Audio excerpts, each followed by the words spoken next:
అన్నా ఢిల్లీ నుంచి ఇప్పుడే దిగినట్టున్నావు. ఢిల్లీ దిగినాం. చిన్న రిక్వెస్ట్ అన్నా, ఈ వర్ధనపేట దగ్గర ఇల్లందా అనే విలేజ్ ఉన్నది. SRSP 282 ఆ గేటు వదిలితే ఆకేర్ బాగ్ లో పడుతుంది. ఆకేర్ బాగ్ లో పడితే ఒక 20 గ్రామాలలో ఇప్పుడు నీరు ఎండిపోతాయి. ఆకేర్ బాగ్ లో నీళ్ళు లేక. అంటే మరి SRSPలో నీళ్ళు తక్కువ ఉన్నాయి. ఇట్లా ఒక్క 5 రోజులు వదిలిపెడితే చాలే, అలా నీళ్లు ఉంటే చాలు.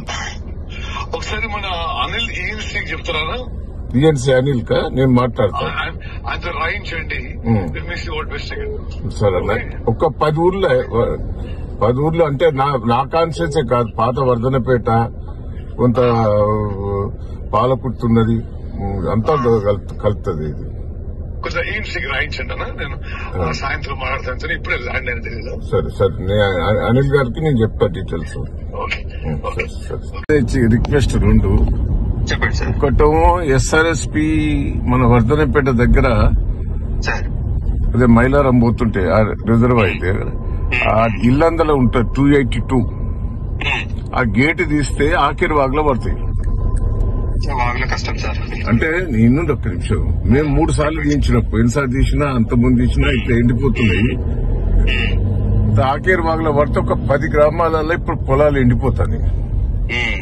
ఒక 2-3 డేస్ తీసినా చాలు, కాలువలో నీళ్లు ఉంటే చాలు.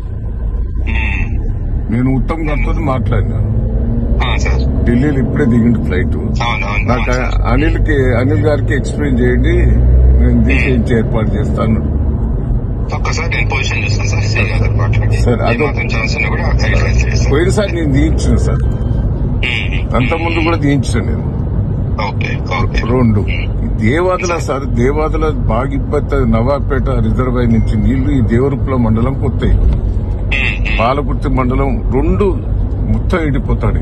పోయినసారి సిస్టమేటిక్ గా చేసినా, మరి ఈసారి ఎందుకు అవుతుందో అర్థమవుతుంది. అక్కడ కొంచెం 4-5 రోజులు కొద్దిగా పంపులు ట్రబుల్ ఇచ్చినాయి సార్. అక్కడ దాంతో కొద్దిగా ప్రాబ్లం అవుతుంది. ఆ పంపులు ఇచ్చినాయి కరెక్టే సార్. తర్వాత మళ్ళీ రికవరీ అయినాయి. మీరు వాళ్ళకి పైసలు పేమెంట్ చేసిందట. మళ్ళీ అన్ని వస్తలేవు. కొద్దిగా స్పీడప్ చేయండి. అది కూడా చెప్తాను సార్. అది ఇదొకటి, 2 ఎండిపోతారు బాగా. తప్పకుండా సార్. నేను మినిస్టర్ గారు కూడా చెప్పిన, మినిస్టర్ గారు మీకు చెప్పన్నాడు. ఒక్కసారి చూస్తాను సార్, తప్పకుండా. Thank you sir.